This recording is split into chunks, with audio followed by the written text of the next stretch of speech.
시청자 여러분 안녕하십니까, 김로벨입니다. 지금 민주당을 비롯한 야권을 보고 있으면 거의 개판 5분 전이죠. 선거를 앞두고 야권에서는 항상 이런 일들이 벌어지곤 했습니다.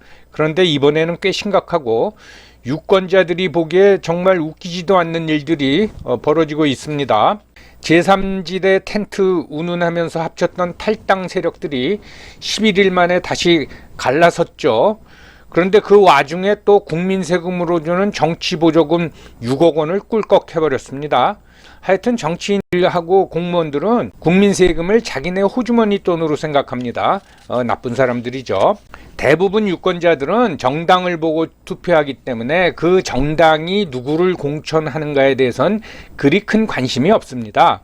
어차피 그놈이 그놈이니까요.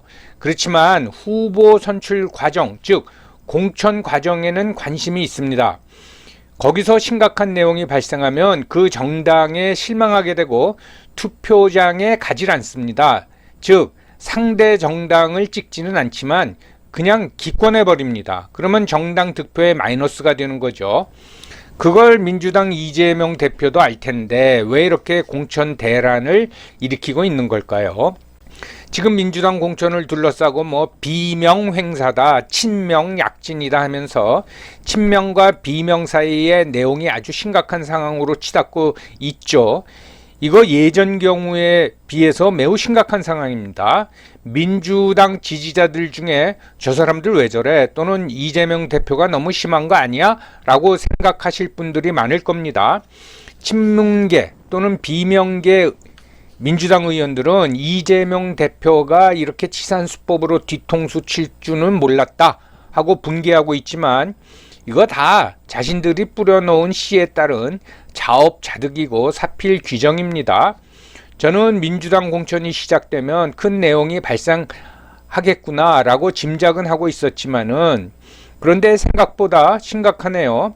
이 같은 이제 국내 좌파의 분열이 자칫 좌파의 위축과 몰락으로 이어질 수도 있습니다. 그나저나 공천에서 탈락하게 된 비명계 의원들은 어떻게 하죠? 앉아서 당할 수도 없고 당을 뛰쳐나갈 수도 없고 그 사람들 속으로는 나 어떻게 이 노래를 계속 부르고 있을 겁니다. 이번 영상에서 한번 살펴보겠습니다.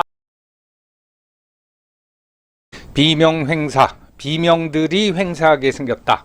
주로 이제 거론되는 사람이 임종석, 이인영, 박용진, 김영주입니다. 근데 이 비명 행사 공천 대란의 시작은 사실 임종석을 둘러싸고 벌어졌죠. 몇 주 전에 개딸들이 임종석은 절대로 공천을 하면 안 된다. 왜 그러냐 하니까 임종석 비서실장이 윤석열을 검찰총장으로 추천해서 결국은 대선 패배의 원인을 제공하지 않았느냐. 그런 말도 안 되는 논리를 내세웠습니다. 대선 패배는 이재명이 했지 무슨 그 책임을 임종석에다가 둘러댑니까? 참 임종석, 이인영은 이게 아주 거인이죠. 소위 이제 586 세대의 두 거인입니다. 이인영은 초대 전대협 의장을 지냈고 임종석은 그 다음 3대 전대협 의장을 지냈습니다. 그러면서 임수경의 방북을 기획하고 추진하고 또 성사시킨 인물이죠. 어떤 1980년대 후반 운동권의 상징이라고 이제 할 수가 있습니다. 근데 박용진, 김영주는 컷오프가 돼버렸어요. 이건 이제 의원 평가에서 아주 바닥 평가를 받았다라는 건데, 의원 평가는 의정 활동, 지역구 활동 또는 당의 기여도 이것을 합산해서 평가를 합니다. 근데 여기서 당 기여도가 좀 재밌는 항목이죠. 이 당 기여도가 뭐겠습니까? 대표인 이재명에 대해서 얼마나 충성심을 보였느냐, 그 얘기겠죠. 거기에 이제 못마땅하니까 박용진하고 김영주를 아예 컷오프를 시켜버렸습니다. 그러면서 비명은 횡사하고 듣보잡인 친명들은 약진한다. 근데 친명이나 비명이나 듣보잡이던 이름이 널리 알려져 있건 그 사람들이죠. 아무튼 그러면서 이제 비명들은 이재명 대표를 비판하는 게 지금 밀실 공천을 하고 있다. 경기도 팀이 가동되고 있고 그 경기도 팀의 주도자가 지금 재판을 받고 있는 정진상이다. 이런 루머까지 나오고 있습니다. 자, 이제 비명들의 딜레마가 시작이 되는 거죠.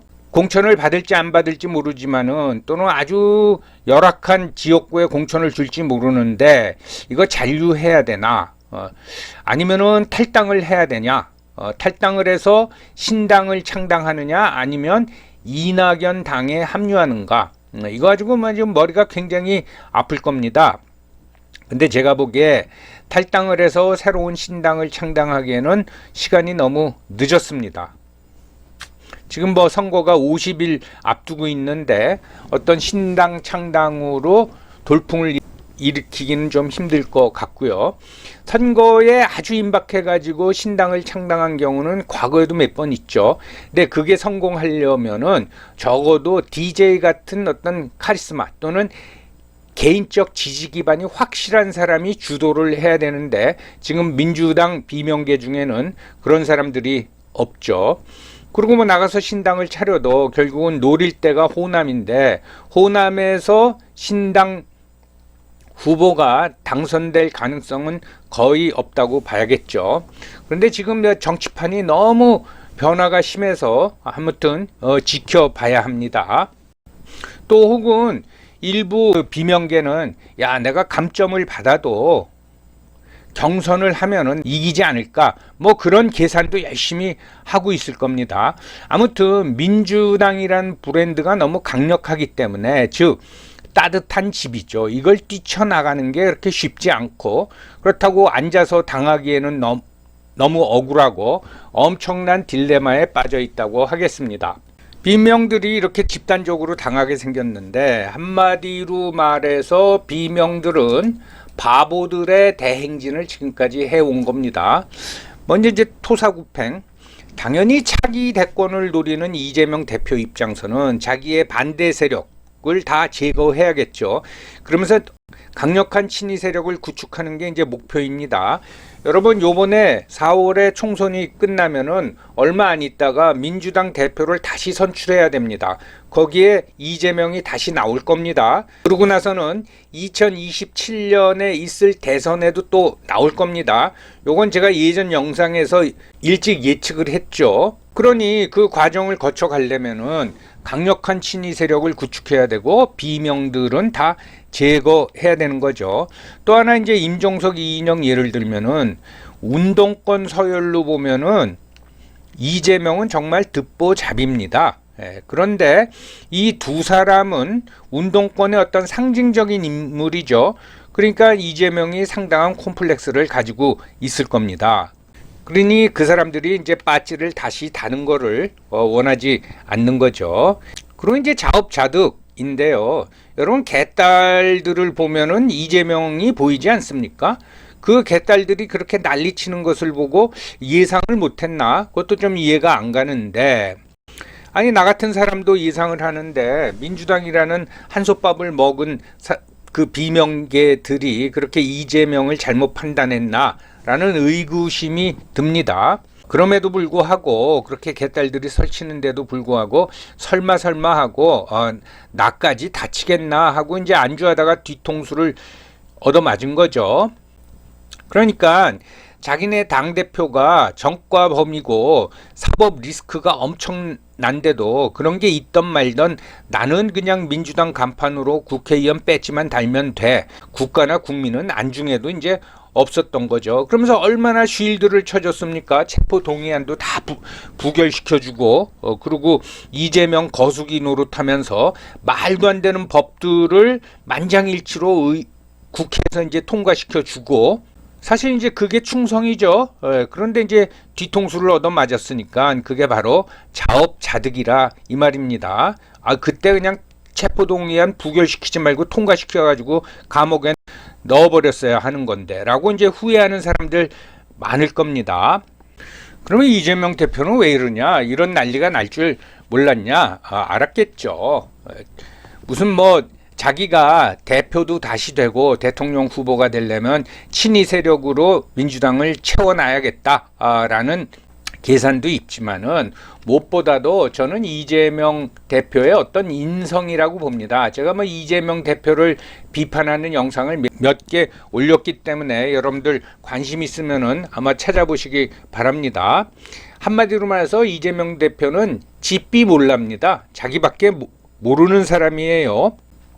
그렇기 때문에 길게 안 봅니다. 그때그때 그 해먹고 시치미를 떼는 거예요. 그때그때 필요하면은 검사도 사칭하고 그리고 이제 뭐 거짓말도 이제 밥 먹듯 하고 그런 인성을 가진 사람입니다. 그러니까 당의 장래가 어떻게 될 거냐, 뭐 국가의 미래가 어떻게 될 거냐, 그거 따지지 않고 내가 당장 총선 끝나고 다시 대표가 돼야 돼.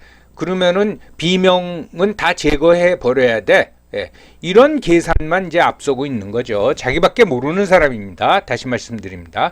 그 다음에 이게 이제 뒷배가 있습니다. 이게 복잡한 얘기인데, 흔히 뭐 이재명을 이렇게 만든 세력이 경기 동부 연합이다. 이게 뭐 종북 세력이죠. 뭐 그런 얘기를 하는데, 그 이상, 즉 경기 동부 연합 이상의 뭔가가 있는 겁니다. 요거를 뭐 구체적으로 제가 뭐 영상을 통해서 증거를 들이대지 못하면서 말씀드릴 수는 없고요. 그렇기 때문에 이재명이 민주당 대통령 후보가 되고 또 대통령 선거에서 지고 민주당 대표가 되는데 비명계들도 암묵적인 동의를 해준 겁니다. 그러면 그 뒷배가 누구냐? 대통령 선거에서 패배하고 이재명이 민주당 당 대표가 될 적에 깃발 든 사람이 누굽니까? 그게 송영길 아닙니까? 그걸 보면 이제 뒷배가 뭔지 알 수가 있는 거죠. 그리고 이제 또 하나는 차세대 집단의 압력입니다. 그러니까 운동권 출신들 사이에서도 어떤 알력이 있는 거죠. 차세대 집단이라고 말할 적에는 586 이후 세대를 얘기합니다. 그러니까 이 사람들은 586 너무 오랫동안 해먹었어. 너희들도 이제 나이 60이 됐는데 또 국회의원 해먹겠다는 얘기야? 라고 이제 밀어내려고 하는 거죠.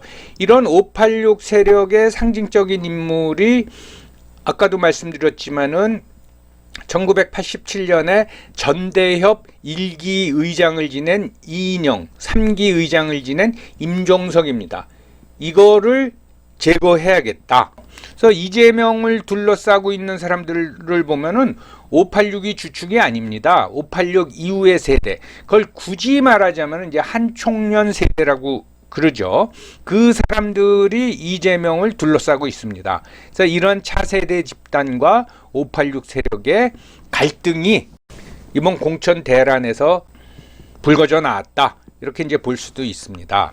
자, 이 모든 게 이재명을 대통령 후보로 뽑고 그리고 대선에서 패배했는데도 당대표로 뽑은 대가를 지금 민주당과 비명들이 이제 치르고 있는 겁니다. 아까도 말씀드렸지만 민주당 계열 정당은 DJ 때부터 분당하고 다시 합치고를 반복해 왔습니다.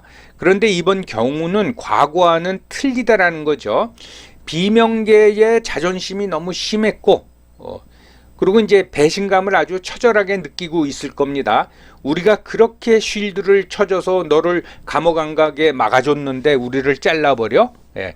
이제 그런 게 있고 또 하나는 이재명 대표는 DJ만큼 카리스마나 또는 개인적인 지지 기반이 없습니다. 그래서 이 내용이 심각하다라는 거죠. 또 설사 분당이 된다고 하더라도 총선이 끝나고 다시 뭉쳐질지 이제 지켜봐야겠지요. 그렇지만 분명한 거는 이재명 대표의 민주당은 작년서부터 이재명 대표를 중심으로 하는 구심력은 점점 떨어지고 비명계 의원들의 목소리가 높아지는 원심력은 점점 높아져 왔습니다. 그래서 어쨌든 이재명은 점점 추락하는 길만 남아있다고 저는 보고 있습니다. 여러분 오늘도 시청해 주셔서 감사합니다.